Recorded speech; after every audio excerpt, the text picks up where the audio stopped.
Hello everyone, welcome to SSC insight. तो कल से मैंने ये इंग्लिश का जो प्रैक्टिस सेशन है वो शुरू किया है एंड जैसा कि मैंने कहा था कि मैं डेली इवनिंग को एक ऐसे लेसन लाऊंगी आप लोगों के लिए एंड वो सीजीएल सीएचएसएल एमटीएस ये तीनों एग्ज़ाम को ही कवर करेंगे। ठीक है।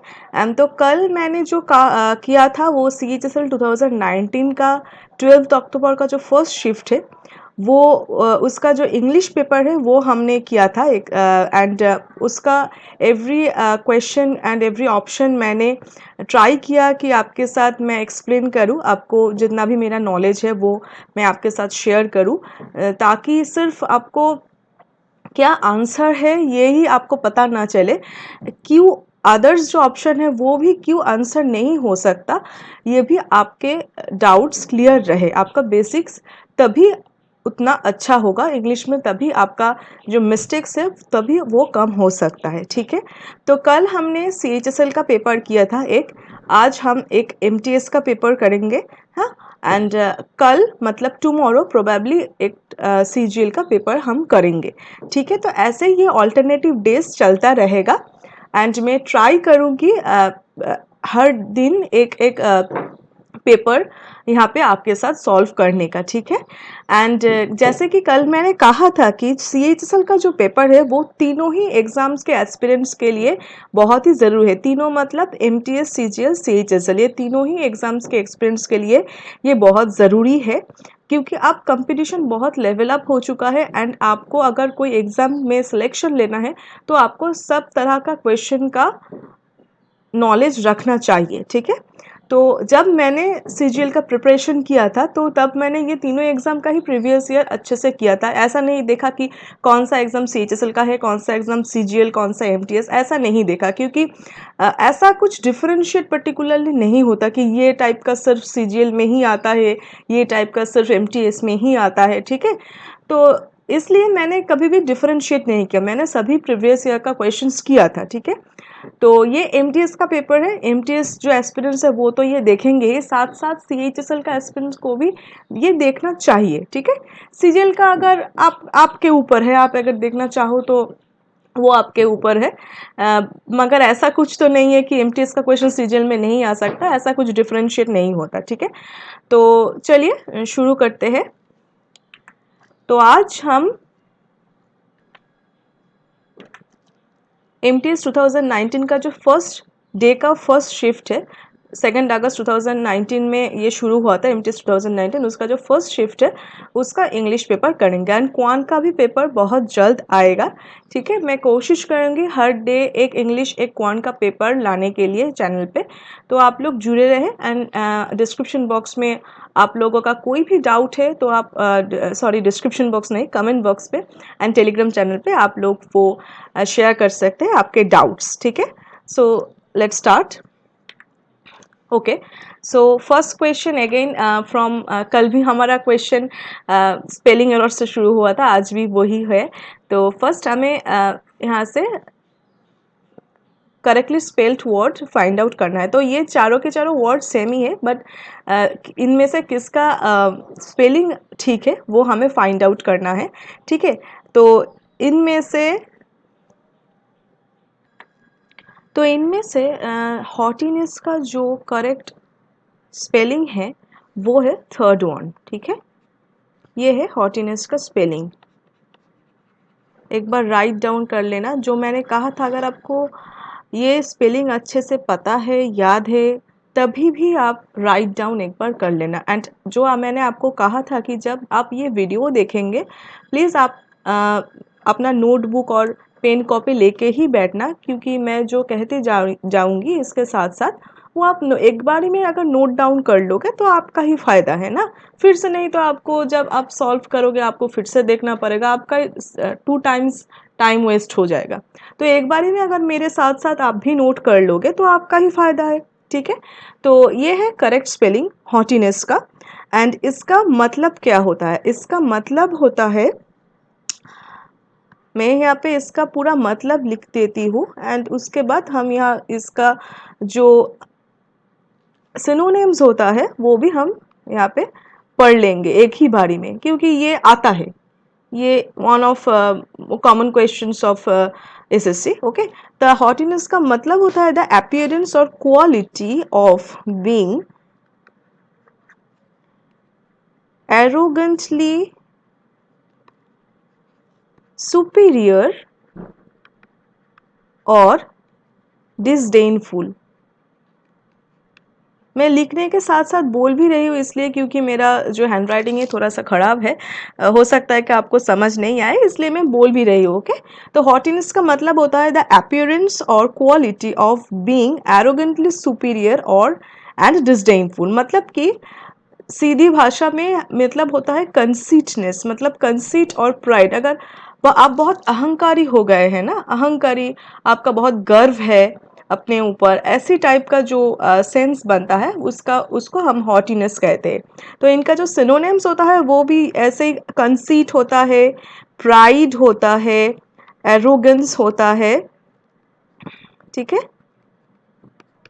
तो ये हॉटीनेस का सिनोनिम, एंड हॉटीनेस मतलब अहंकारी टाइप का। ठीक है, एंड ये देखिए, ये इसमें जो ये डिसडेनफुल आया है ना, इसका मतलब क्या है? डिसडेनफुल मतलब है कि लैक ऑफ रिस्पेक्ट, आप किसी को रिस्पेक्ट नहीं देना, शोइंग कॉन्टेम्प्ट और लैक ऑफ रिस्पेक्ट, ये होता है डिसडेनफुल। ठीक है, तो मैंने जो कहा था ना कि हम पढ़ते पढ़ते जो भी वर्ड हमारे सामने आएगा, अगर हमें उसका मतलब नहीं पता तो हम वो तभी पढ़ लेंगे, उसको नहीं छोड़ देंगे। हाँ, कि फिर कभी पढ़ लेंगे जब आएगा, वो क्वेश्चन में जब आएगा। मतलब ये देखिए कि डिसडेनफुल जब यहाँ पे क्वेश्चन पे आएगा तब आप पढ़ोगे, अब आएगा तो पढ़ने की जरूरत नहीं, ऐसा नहीं। ठीक है, जो भी वर्ड आपके सामने आएगा आप वो तभी पढ़ लेना। ठीक है, तो यहाँ पे हमें सभी वर्ड्स का मतलब पता हो गया है, एंड ये जो सिनोनिम्स है ये भी आप नोट डाउन कर लेना।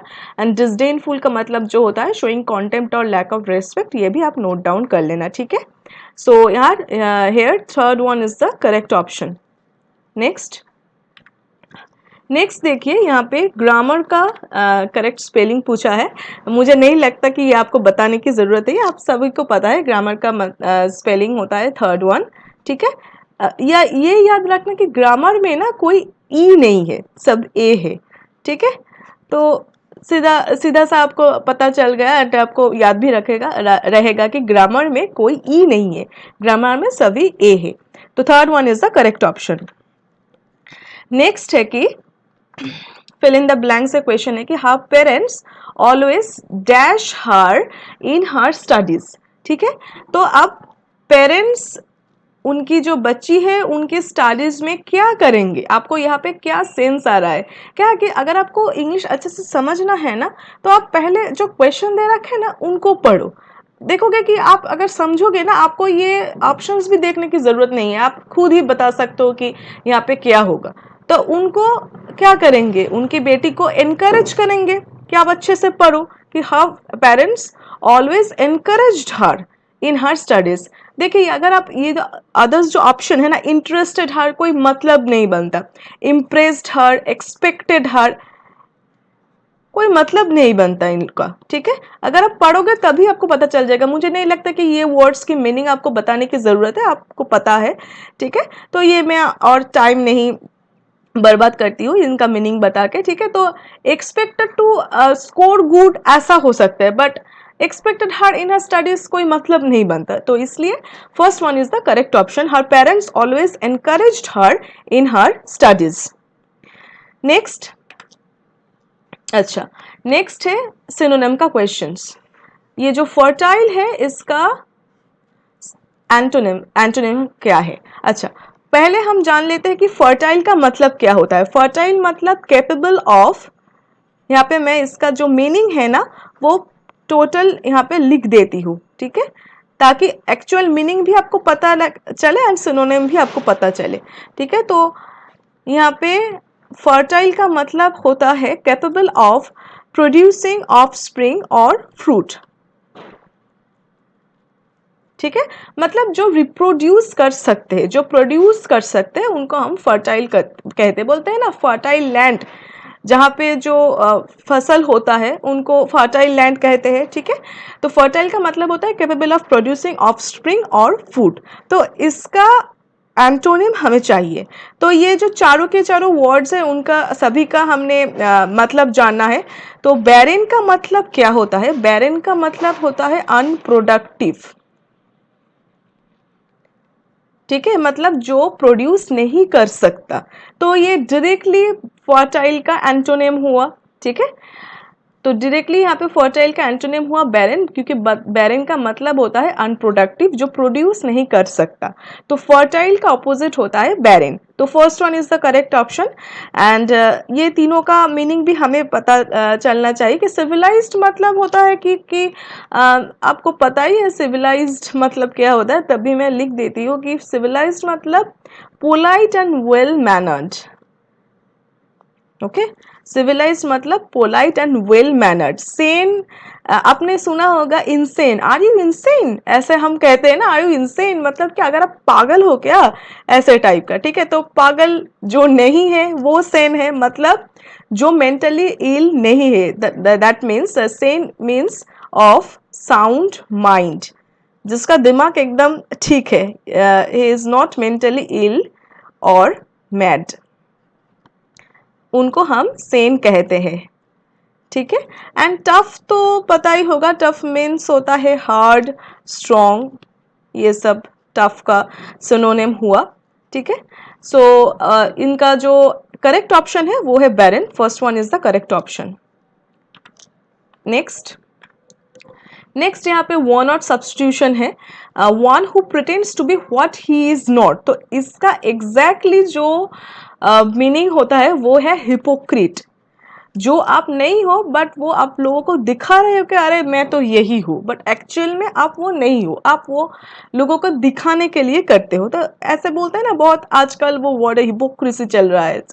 तो हिपोक्रेट का मतलब होता है one who pretends to be what he is not actually. Okay, director तो आपको पता ही है, जो डायरेक्ट करते हैं, डायरेक्शन एंड क्रिएटर जो क्रिएट करते हैं, इससे रिलेटेड इसका कुछ मीनिंग बोलने की जरूरत नहीं है। Acrobat is who performs gymnast. Okay, Acrobat is who performs gymnastic fits.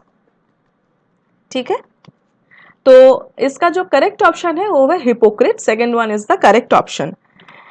Next देखिए, एक्यूट का एंटोनिम। अच्छा, पहले देख लेते हैं कि एक्यूट का मतलब क्या है। एक्यूट मतलब सिवियर, ठीक है, ड्रास्टिक, क्रिटिकल। ठीक है, बहुत ही खराब सिचुएशन, एक्यूट। सो एक्यूट मतलब ये होता है। ठीक है, एंड इसका हमें एंटोनियम निकालना है। तो डार्क, तो अगर आप वन बाय वन जाते हो इससे ऑप्शंस के थ्रू, देखिए एक्यूट मतलब होता है सीवियर, मतलब खूब क्रिटिकल टाइप का। ठीक है, तो डार्क से तो इसका एंटोनियम का कोई मतलब नहीं बनता, तो ये तो गया। ठीक है, क्लेवर मतलब होता है आपका कनिंग। कनिंग मतलब जो चालाक। कल हमने एक पढ़ा था ना, याद है आपको? अगर आपने देखा होगा तो आपको याद ही होगा कि कनिंग हमने पढ़ा था गाइल। गाइल का मतलब होता है चालाक, that is cunning, and also clever means तो कनिंग होता ही है। Grave is where a body, a dead body actually is buried, that is grave. तो आप देख ही सकते हो कि इससे भी कुछ लेना देना नहीं है ना एक्यूट का, इसका भी कुछ लेना देना नहीं है। तो बचता है फोर्थ ऑप्शन, तो fourth one is the correct option. तो ब्लांट का क्या मतलब होता है कि पॉइंट ब्लैंक, मतलब सिंपली आप ये कह देना कि कुछ ये क्रिटिकल टाइप का, कुछ सिवियर टाइप का कुछ नहीं है, ये पॉइंट ब्लैंक टाइप का है, मतलब something in a direct way. इसका डायरेक्ट मतलब होता है someone who speaks in a direct uh, in a direct often rude way। ठीक है, सो ब्लांच का मतलब ये होता है, अगर आप इसका मीनिंग देखोगे ना तो आपको ऐसा कुछ ऐसा समझ नहीं आएगा कि एक्यूट का एंटोनिम क्यों ब्लांट है। ठीक है, मगर क्या होता है, मैंने कल आपको यही कह रही थी कि समटाइम्स ऐसा ऑप्शन रहता है कि आपको एग्जैक्टली ऑपोजिट और एग्जैक्टली सिमिलर मीनिंग वो नहीं है, एग्जैक्टली सिनोनिम और एग्जैक्टली एंटोनिम वो नहीं है, बट आपको ऑप्शन में से कौन सा अप्रोप्रिएट, यहाँ पे क्या है कि मोस्ट अप्रोप्रिएट वन, आपको मोस्ट अप्रोप्रिएट जो है वो ही आपको चूज करना है, ठीक है। तो आपको ये चारों ऑप्शन में से आपको चूज करना है कौन सा मोस्ट अप्रोप्रिएट है, ठीक है। तो उसमें से कहते हैं ना कि माने सबसे बुरे में से कौन से अच्छे हैं, तो इस टाइप का यहाँ पे एक मीनिंग बनता है कि इनमें से कौन सा इसका आसपास इसका सेंस बनता है। तो ये तीनों का कुछ सेंस ही नहीं बनता, कुछ लेना देना ही नहीं है, बट यहाँ पे कुछ क्रिटिकल टाइप का कुछ सेंस बनता है, सीवियर क्रिटिकल इस टाइप का सेंस बनता है। एंड ब्लांट में क्या होता है ना, डायरेक्ट वे, ये ना पॉइंट ब्लैंक, इस सेंस में ब्लांट हम यूज करते हैं। तो इसलिए यहाँ पे the fourth one is the correct option, ठीक है। नेक्स्ट हमें सिनोनिम चूज करना है डिपेंड का, ठीक है। तो डिपेंड मतलब क्या होता है कि कुछ बढ़वा देना, मतलब कुछ इंक्रीज करना, ठीक है। मेरा हिंदी उतना अच्छा नहीं है, ट्राई कर रही हूँ तो इंक्रीज करना कुछ, उसका हम डिपेंड कहते हैं। इंक्रीज करना, ग्रो करना, कुछ एस्केलेट करना, इसको एक मिनट, इसको हम डिपेंड कहते हैं। एंड इसका जो और एक सिनोनिम अगर वो मैं लिखूंगी तो डायरेक्टली आपको आंसर मिल ही जाएगा।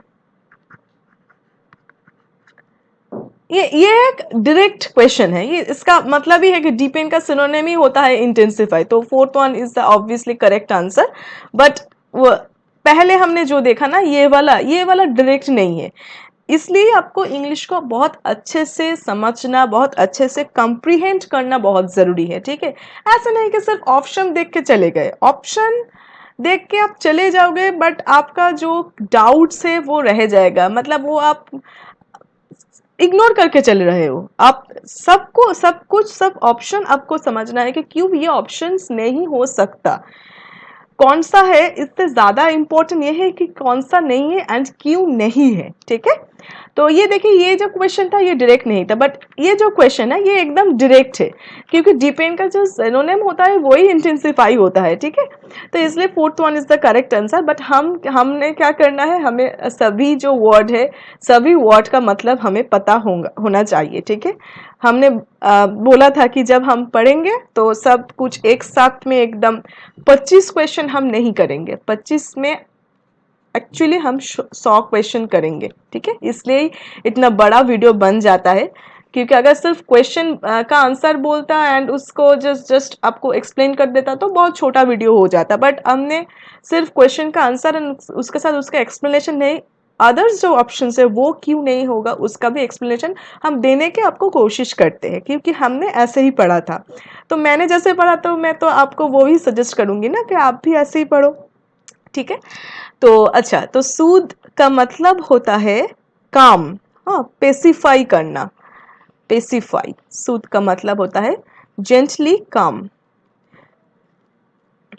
ये जो सिनोनिम्स है ना, ये आपको कहाँ से कहाँ यूज हो जाएगा ना, आपको पता भी नहीं चलेगा। आपको ये देखकर ऐसा लग रहा है अरे ये तो सिर्फ सिनोनिम एंटोनिम में काम आएगा, ऐसा नहीं है। इंग्लिश ऐसा चीज है कि आप जो भी पढ़ोगे वो कहाँ कहाँ आपका यूज हो जाएगा, आपको मतलब याद भी नहीं होगा कि कहाँ से, अरे ये हमने कहाँ से पढ़ा था, ऐसे आप लगने लगेगा, ठीक है। तो सूद का जो सिनोनिम है वो स्पेसिफाई एंड जेंटली काम ऐसा होता है। न्यूट्रलाइज का मतलब होता है कि काउंटर बैलेंस करना, हाँ, न्यूट्रलाइज का मतलब होता है काउंटर बैलेंस करना। हम इसको अच्छे से लिख सकता है कि make ineffective by applying an opposite force और इफेक्ट, जिसका वन वर्ड सब्स्टिट्यूशन ये काउंटर बैलेंस है, ठीक है। तो न्यूट्रलाइज मतलब कि make ineffective by applying an opposite force और इफेक्ट, ठीक है। तो ये है न्यूट्रलाइज। एंड अच्छा, लिखने की जगह नहीं बची, रिलीफ, रिलीफ का मतलब क्या होता है, देखिए रिलीफ का जो सिनोनिम्स है ना, जो मैं यहाँ पे लिख दूंगी, आप वो ज़रूर लिख लेना, क्योंकि ये जो वर्ड्स मैं कहने जा रही हूँ ये एसएससी का बहुत फेवरेट है। ठीक है, बहुत बार मैंने देखा है, मैंने बहुत बार देखा है प्रीवियस ईयर्स क्वेश्चंस में, मैंने बहुत बार देखा है। तो इसलिए मैं आपको पहले से ही बोल देती हूँ। तो रिलीफ का मतलब तो आपको पता ही होगा, रिलीफ का मतलब है cause to become less severe और सीरियस। ठीक है, मतलब जो सिचुएशन है उसको कम सीरियस करना, इस टाइप का मतलब कम। ये जो सूद है इससे भी इसका मतलब सिनोनिम है इसका। ठीक है, सूद का भी सिनोनिम रिलीव होता है, पेसिफाई, ये सब भी होता है। तो इसका जो सिनोनिम्स है ना, रिलीफ का जो cause to become less severe और सीरियस, इसका सिनोनिम अच्छे से याद कर लो। ये सब, ये जो देखो एलिविएट, ये एक सिनोनिम हुआ। ठीक है, मिटिगेट,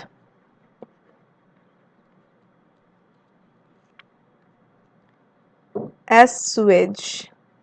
ठीक है, ये तीनों के तीनों सिनोनिम है रिलीफ का। ठीक है, एलिविएट, मिटिगेट, एस्वेज, ये तीनों के तीनों सिनोनिम है। ये वर्ड बहुत मैंने देखा है एसएससी के क्वेश्चंस पे, तो ये वर्ड जरूर याद कर लेना। Okay, so the final answer is intensify, fourth one is the correct option. ठीक है, नेक्स्ट। अच्छा, नेक्स्ट है इडियम्स का question. The ball is in one's court. ठीक है, तो कल हमने जो पढ़ा था इडियम्स, जैसे मैं याद करती हूँ, मैं जैसे याद करती हूँ वैसे ही मैं आपको बताती हूँ। तो पहले देखिए, पहले मैं इसका मीनिंग आपको कह देती हूँ कि the ball is in one's court means it is up to him to make the next move.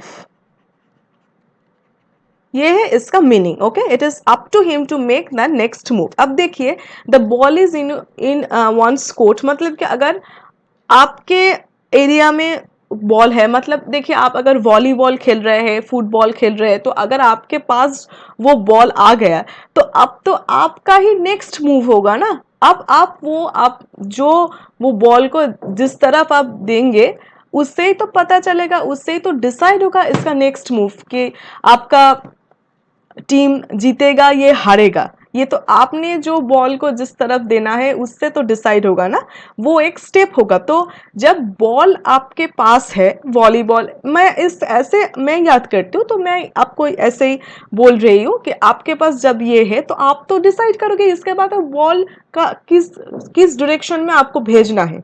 तो ये तो आपका मूव हुआ ना, आपका रिस्पॉन्सिबिलिटी हुआ कि आप क्या करोगे इसके बाद। ठीक है, तो इससे मिलता जुलता जो फर्स्ट ऑप्शन है वही करेक्ट है, to be responsible for further action.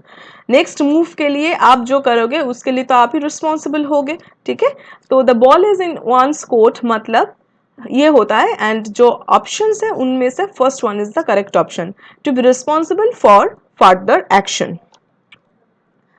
Next one, fill in the blanks है, the entry gates were closed dash we could enter in। अच्छा, तो यहाँ पे कह रहे हैं कि the entry close gates were close, मतलब गेट्स बंद हो चुका था, and we could enter in, हम एंटर कर सकते थे। बट यहाँ से एक सेंस आएगा कि आपने एंटर नहीं कर सकी, गेट क्लोज हो चुका था। तो क्या आएगा यहाँ पे, बिफोर आएगा, before. The entry gates were closed before we could enter in, मतलब हमारे एंटर करने के आगे ही वो एंट्री गेट क्लोज हो गया था। Till we could enter in, until we could enter in, after, कोई मीनिंग नहीं बनता। आप समझो, कोई मीनिंग नहीं बनता कि the entry gates were closed till we could enter in, मतलब हमने जितना टाइम एंटर नहीं किया, बस हम एंटर कर रहे थे उस टाइम ही एंट्री गेट क्लोज हो गया। टिल का मतलब ऐसे ही कुछ बनता है, तो इसका कोई मतलब नहीं बनता ना, तो इसलिए यहाँ पे बिफोर आएगा। ठीक है, तो the entry gates were closed before we could enter in, हम एंटर कर सकते थे बट उसके आगे ही गेट बंद हो चुका था। ठीक है, तो second one is the correct option. Next, next find error का क्वेश्चन है that I told the tailor to make a new dress for me, no error. तो यहाँ पे बहुत ही ईजी है ये, आप देख के ही बोल दोगे क्या है, बहुत ही ईजी है क्योंकि हम जानते हैं कि टू के बाद वर्ब का फर्स्ट फॉर्म बैठता है, ठीक है। तो ये तो वर्ब का फर्स्ट फॉर्म नहीं है, तो आपको टू के बाद मेक होना चाहिए, ठीक है। The told I told the tailor to make a new dress for me, मतलब the fourth one is the correct option, यहाँ पे अपना मेक होना चाहिए, ठीक है। नेक्स्ट वन, फिर से एरर का क्वेश्चन है the lady standing in the corner is fat. कोई एरर नहीं है, ये एकदम ठीक है। ये सेंटेंस एक्चुअली ऐसे लिखते द लेडी, एक्चुअली ये है ना स्टैंडिंग इन द कॉर्नर, ये एकदम ठीक है। किसी को लग सकता है the lady who is standing in the corner, कोई जरूरत नहीं है, standing in the corner is absolutely fine, okay. So the lady standing in the corner is fat, so ये एकदम करेक्ट है, ये करेक्ट एकदम है सेंटेंस। तो इसका जो आंसर है वो नो एरर आएगा, ठीक है। नेक्स्ट है कि इंप्रूवमेंट ऑफ सेंटेंसेस का क्वेश्चन है, please tell the story in a nutshell. तो ये जो इन अ नटशेल है, इसका कोई इंप्रूवमेंट रिक्वायर है कि नहीं, इसका ही क्वेश्चन है। तो देखिए पता होगा आपको कि ये जो इन अ नटशेल है ये एक्चुअली एक ईडियम्स है। इन अ नटशेल एक ईडियम्स है, ये इसका मतलब होता है कि आप कुछ शॉर्ट में कह दो, okay. In brief, in brief, in short, so in a nutshell, ये इडियम्स ही है। इसको ये सब मिस्टेकन है, ये गलत है। In the nutshell, at a nutshell, ये कुछ नहीं होता ये सब, तो ये गलत है। तो no improvement is the correct one. No improvement ही होना चाहिए। तो इन अ नटशेल इसका मतलब ही होता है इन ब्रीफ और इन शॉर्ट, मतलब शॉर्टली कुछ स्टोरी आपको बताना पड़ेगा। नेक्स्ट वन भी नो इम्प्रूवमेंट का ही क्वेश्चन है। अच्छा देखिए, ही did not like the novel nor I did. तो इसमें इम्प्रूवमेंट की ज़रूरत है कि नहीं? यस, यहाँ पे इम्प्रूवमेंट की ज़रूरत है क्योंकि ये जो सेंटेंस है ना, ये नेगेटिव सेंस में बन रहा है, ठीक है। नेगेटिव है इसका सेंस, ओके। सो नेगेटिव जहाँ पे होता है ना, उसके नॉर के बाद ही वर्ब का फॉर्म बैठ जाता है, मतलब ये नॉर डिड आई ऐसा होना चाहिए, ठीक है। तो इसके लिए first one is the correct option, he did not like the novel nor did I, okay. Next one word substitution का क्वेश्चन है, a place where nuns live and work. So इसका डायरेक्ट मतलब ही होता है कन्वेंट। कन्वेंट का ही मतलब होता है a place where nuns live and work, ठीक है। तो first one is the correct option. Dormitory का मतलब क्या होता है कि मैं यहाँ पे लिख देती हूँ क्या होता है, a large bedroom for a number of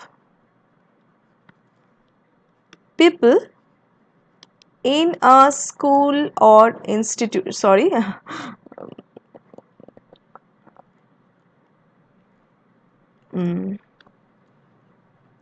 school or institution।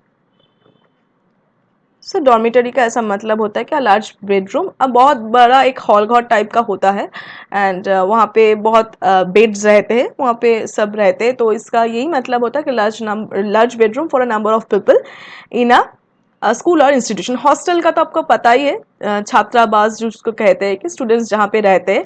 And quarter basically employed लोग रहते हैं, गवर्नमेंट क्वार्टर्स होता है। जब प्रिपरेशन डेज में बहुत देखती थी मैं वो चैनल्स पे, तो अच्छा लगता था देख के। आप भी देखो, आपको भी अच्छा लगेगा, आपको भी मोटिवेशन मिलेगा कि अरे आपको भी जब ज्वाइनिंग मिलेगी, जब आपको नौकरी मिलेगी गवर्नमेंट जॉब की, जब आपको मिलेगी तब आपको भी ऐसा क्वार्टर मिलेगा। मुझे तो अभी तक ज्वाइनिंग नहीं आया, तो होपफुली कि मुझे भी मिलेगा, ठीक है। तो क्वार्टर में बेसिकली वो एम्प्लॉयड पीपल जहाँ पे रहते हैं वो कहते हैं, ठीक है। नेक्स्ट वन एरर का क्वेश्चन है, it was not possible for we to understand her. तो यहाँ पे गलती है, ठीक है। यहाँ पे आस होना चाहिए, okay. It was not possible for us to understand her, ठीक है। So first one is the correct option. Next है कि fill in the blanks. Dash you like some water.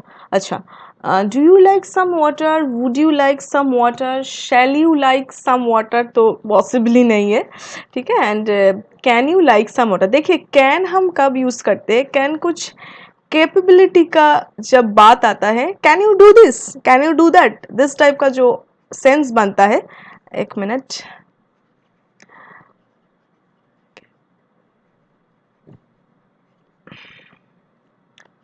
जो पोटेंशियल है हमारा, जो कैपेबिलिटी है, उसके रिगार्डिंग हम कैन यूज़ करते कि ये अगर ये क्या हम कर सकते हैं, तो इस टाइम हम कैन यूज़ करते। शैल तो यहाँ पे कुछ मतलब नहीं बनता। देखिए यहाँ पे हमें अप्रोप्रिएट ऑप्शन चूज करना है। ऐसा हो सकता है कि आपको लगेगा अरे do you like some water भी तो हो सकता है, तो क्यों ये नहीं, ठीक है, क्योंकि second one is the correct option, second one होगा। क्यों ये नहीं, तो क्यों नहीं कि आपको यहाँ पे जो मोस्ट अप्रोप्रिएट है, यह पढ़ना, हाँ हम जनरली क्वेश्चंस नहीं पढ़ते, डायरेक्ट आंसर पे चले आते हैं। यहाँ पे लिखा है कि मोस्ट अप्रोप्रिएट ऑप्शन, ऐसा लग सकता है कि मल्टीपल ऑप्शंस आपको लग सकता है कि अरे ये भी तो हो सकता है, ये भी तो हो सकता है, बट आपको चूज करना है कौन सा ज्यादा यहाँ पे अप्रोप्रिएट है। Would you like some water, एक पोलाइट सेंस है, हम ये वुड यूज करते हैं। Would you like some water, would you like to have some tea, ऐसे हम यूज करते हैं। तो यहाँ पे वुड मोस्टली अप्रोप्रिएट है, मोस्ट अप्रोप्रिएट वुड है, ठीक है। So second one is the correct option. अच्छा, नेक्स्ट है सिनोनिम का क्वेश्चंस। करेज, कारेज मतलब तो ब्रेव, कारेज का आपको सिनोनिम फाइंड आउट करना है। तो हम वन बाय वन इसका मीनिंग देखेंगे। मीकनेस, मीकनेस का जो रफली मीनिंग होता है ना, वो डाउन टू अर्थ टाइप का, जो बहुत जेंटल टाइप का जो होता है कैरेक्टर, उसको हम मीकनेस कहते हैं। इसको आप, इसका जो सिनोनिम्स है वो भी इंपॉर्टेंट है, क्योंकि ये भी मैंने एसएससी में बहुत बार देखा है, ठीक है। मीकनेस का जो सिनोनिम है वो आप लिख सकते हैं सबमिसिवनेस, सबमिसिवनेस, मॉडेस्टी, ओके, जेंटलनेस, ये सब है मीकनेस का सिनोनिम्स, ओके। वेलोर का मतलब होता है करेज, ठीक है, वेलोर का मतलब होता है courage, bravery, okay. So second one is the appropriate synonym of courage. हाँ, अच्छा, ह्यूमिलिटी, ह्यूमिलिटी एक्चुअली ये मॉडेस्ट मीकनेस का ही सिनोनिम है, humility, okay.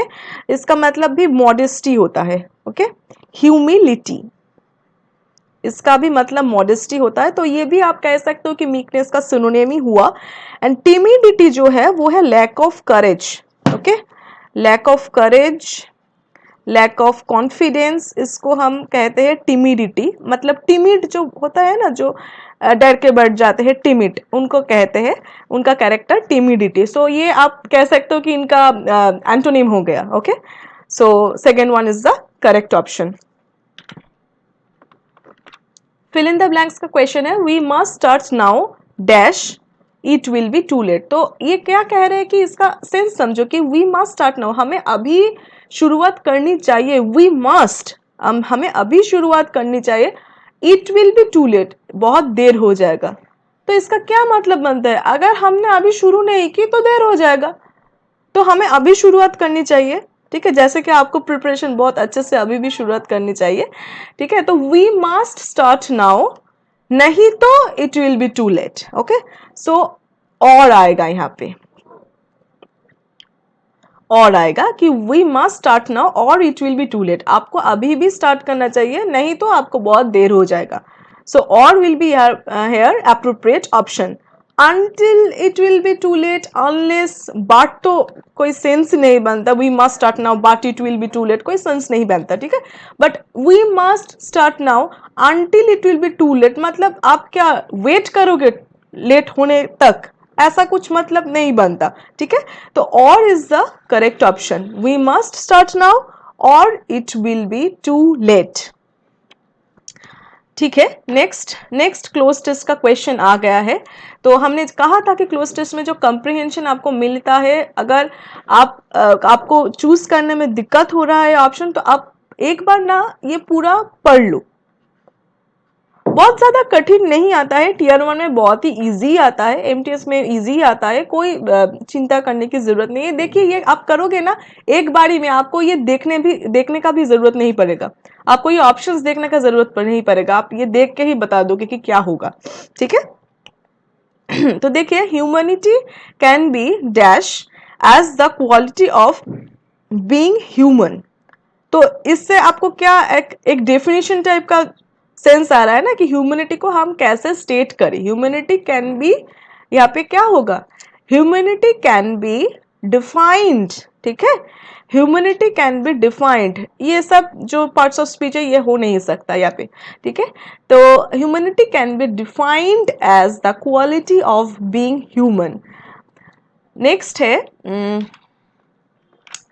The peculiar nature dash man by which he is distinguished।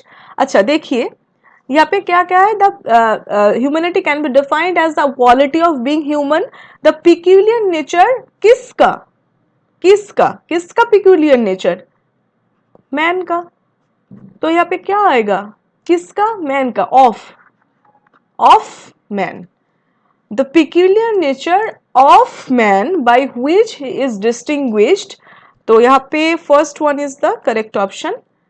Next चलो, अच्छा यहाँ पे क्या कहा गया है, the peculiar nature of man by which he is distinguished dash other beings. Other beings मतलब अदर जो लिविंग बींग्स है उनमें उनसे ह्यूमन को कैसे अलग किया जाए, मतलब कि उनका जो नेचर है वही तो उनको अलग others human being, other sorry living being से अलग करता है ना।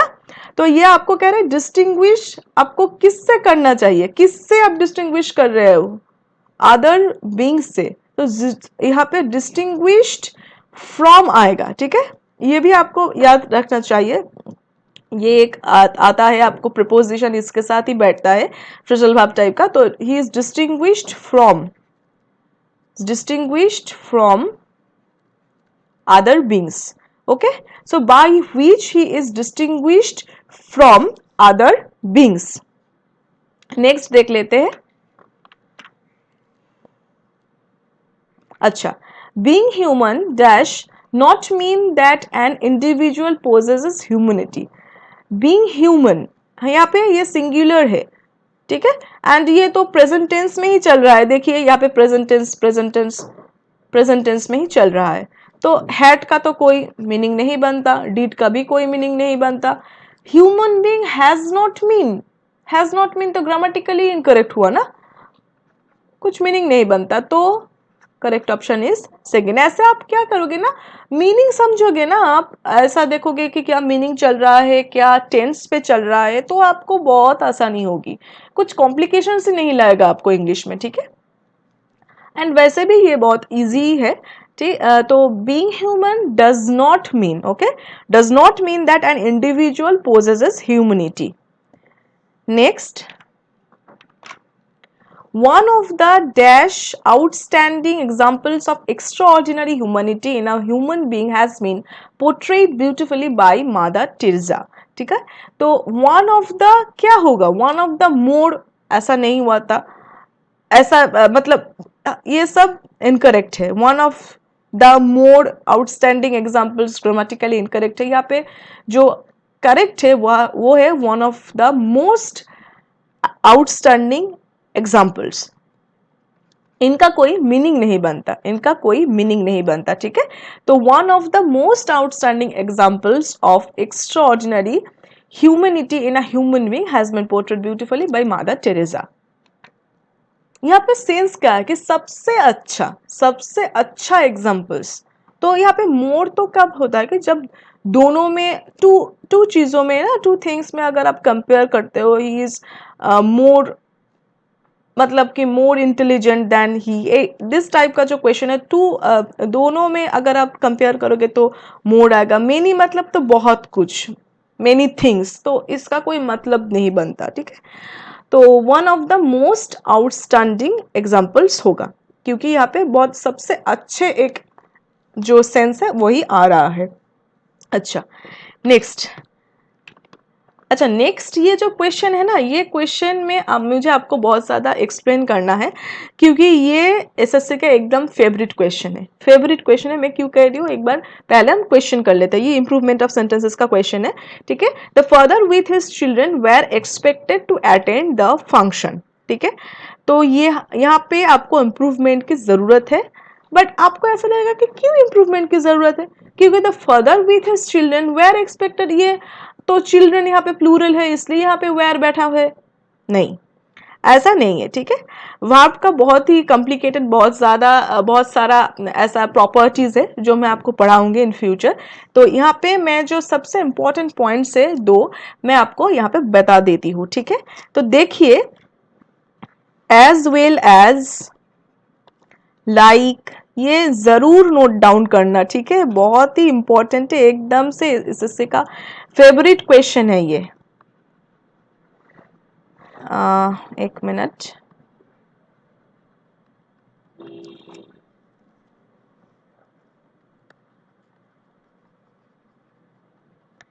ये सब अगर आता है ना आपके सेंटेंस में,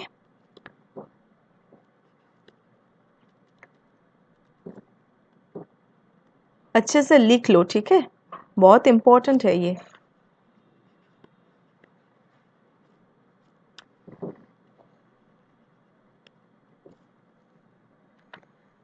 अगर ये सब आएगा, as well as, like, unlike, besides, with, in addition to, along with, rather than, together with, अगर ये सब आपके सेंटेंसेस में आएगा तो आपको, आप वहाँ पे जो वर्ब यूज होगा ना वो फर्स्ट सब्जेक्ट के अकॉर्डिंग यूज होगा। याद रहेगा, फर्स्ट सब्जेक्ट के अकॉर्डिंग। यहाँ पे फर्स्ट सब्जेक्ट कौन सा है, फादर, फर्स्ट सब्जेक्ट है, ठीक है। तो यहाँ पे जो वर्ब यूज होगा वो इसके अकॉर्डिंग, सॉरी एक मिनट, इसके अकॉर्डिंग यूज होगा, ठीक है। तो फादर तो सिंगुलर हुआ ना, तो इसलिए यहाँ पे वाज होगा, okay. The father with his children was expected to attend the function, okay. तो यहाँ पे जब भी आप, ये आपको याद रखना है, कोई और फॉर्मूला यहाँ पे नहीं होगा, आपको याद रखना है। एंड ये बहुत टफ नहीं है, आप जब प्रैक्टिस करते रहोगे ना आपके सामने ये सब क्वेश्चन आएगा, आपको याद हो जाएगा, ठीक है।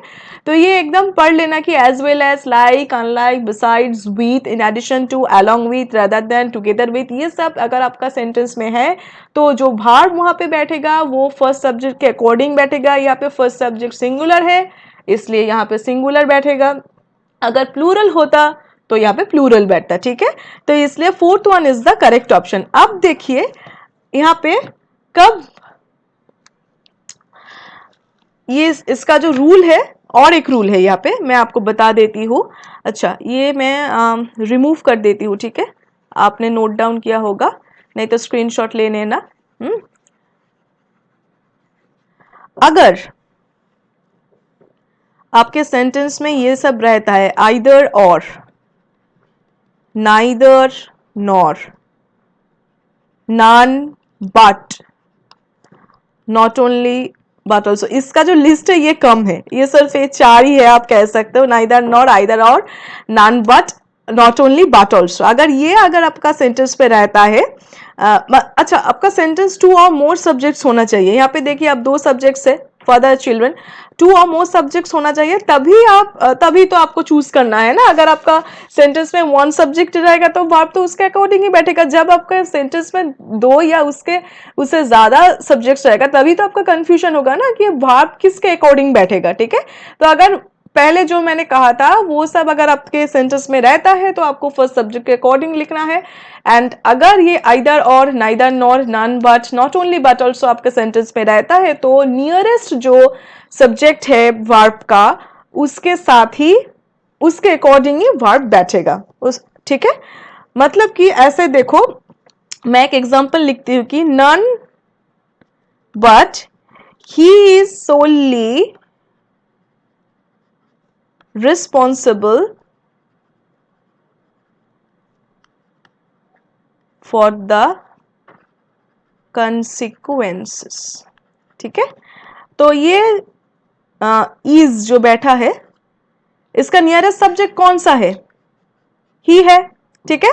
तो इसके अकॉर्डिंग यहाँ पे वर्ब बैठा है, ठीक है। तो यही आपको समझना है कि अगर ये चारों के चारों, इसका लिस्ट लिमिटेड है, बस उसका लिस्ट बहुत लंबा है, ये अगर चारों के चारों आपके सेंटेंस में रहता है तो आपको जो नियरेस्ट सब्जेक्ट है उसके अकॉर्डिंग ही आपका वर्ब बैठेगा, ठीक है।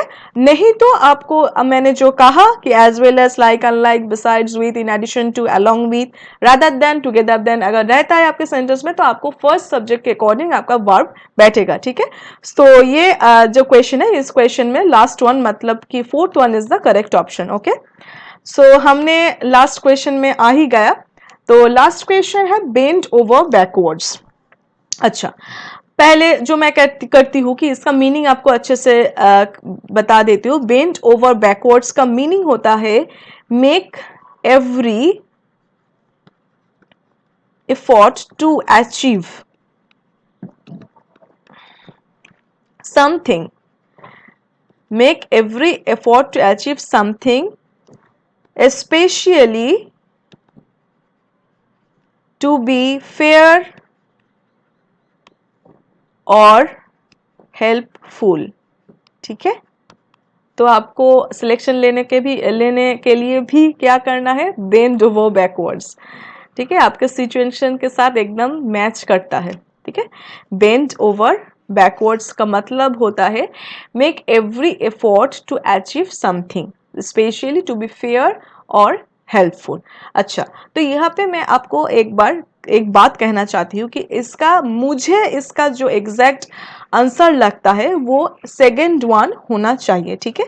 देखिए, इसका मीनिंग मिलता जुलता है, to exert a lot of effort towards some end, ठीक है। आप बहुत ज्यादा एफर्ट दे रहे हैं, to exert a lot of effort towards some end, ठीक है। बट मैं आपको ये भी कह रही हूँ कि इसका जो आंसर एसएससी ने दिया था वो था फोर्थ वन, ठीक है। जो मुझे लगता है कि जो एकदम फाइनल आंसर की निकलता है ना, उसके बाद हो सकता है कि उनको चेंज कर दिया है, सेकेंड वन हो गया है। तो ये मैं आपको पहले से ही क्लियर कर देती हूँ कि एसएससी ने जो आंसर दिया था वो फोर्थ वन था। बट अगर आप भी समझदार हो, अगर आप पढ़ोगे तो आपको जो समझ आएगा वही आंसर होगा ना। तो आप ये पढ़ के आपको ऐसा ही लगना चाहिए कि सेकेंड वन ही करेक्ट ऑप्शन होना चाहिए, ठीक है। तो मेरे अकॉर्डिंग ये सेकेंड ऑप्शन ही करेक्ट होना चाहिए, बट एसएससी ने फोर्थ वन दिया था। तो फर्दर अगर इसका कोई प्रोग्रेस हुआ है, अगर मुझे पता लगता है, तो ये इसका जो करेक्शन है, जो क्लियरली जो है, मैं वो डिस्क्रिप्शन बॉक्स में और पिंड कमेंट में आपको मिल जाएगा। आप जब भी ये वीडियो देखना, एक बार आप चेक कर लेना डिस्क्रिप्शन बॉक्स और जो पिंड कमेंट रहता है वो एक बार चेक कर लेना। अगर कुछ भी हुआ तो मैं वहाँ पे ज़रूर मेंशन कर दूंगी, ठीक है। तो ये रहा हमारा आज का सेशन। मुझे लगता है कि आपको ये थोड़ा सा हेल्प हुआ होगा, फ्रूटफुल रहा होगा आपके लिए, क्योंकि सिर्फ क्वेश्चन का जो आंसर है वो नहीं बताती मैं, जितना उससे रिलेटेड, उससे मिलता जुलता, उसके आसपास जो भी है वो मैं आपको बताने की कोशिश करती रहती हूँ, ठीक है। तो मेरे साथ जुड़े रहे, एंड टेलीग्राम चैनल पे भी आप अपना डाउट्स दे सकते हैं। वहाँ पे अपना जो भी प्रॉब्लम्स है, जो भी डाउट्स है, वहाँ पे आप शेयर कर सकते हैं। एंड जब भी आप ये वीडियो देखना, आप ज़रूर अपना पेन कॉपी लेके बैठना, क्योंकि ये बहुत ज़रूरी होता है। ज़्यादा से ज़्यादा क्या होता है कि ना, जब क्वांट का वीडियो आता है तब मोस्टली पीपल पेन कॉपी लेके ही बैठते हैं, बट इंग्लिश का तो हम सो के ही देखते हैं, इंग्लिश में क्या लिखना है, कुछ तो सॉल्व करने की बात नहीं है। बट आपको मैंने इंग्लिश स्ट्रेटेजी में भी कहा था कि ऐसे ना अलग मत करो, सब कुछ लॉजिक में ही चलता है, सब कुछ एवरीथिंग लॉजिक में ही चलता है। इंग्लिश का भी एकदम प्रॉपरली लॉजिक है, इंग्लिश में भी आपको सिर्फ मेमोराइज करने का कोई बात नहीं है। इंग्लिश भी क्वांट की तरह एकदम लॉजिक से ही चलता है, विदाउट लॉजिक इनफैक्ट इस वर्ल्ड में कुछ भी नहीं चलता। तो एनीवे, ये तो सब बात हो गई। तो ठीक है, तो यही हमारा सेशन था। कल फिर से हम इवनिंग में एक सेशन लेके आएंगे। So that's all, thank you.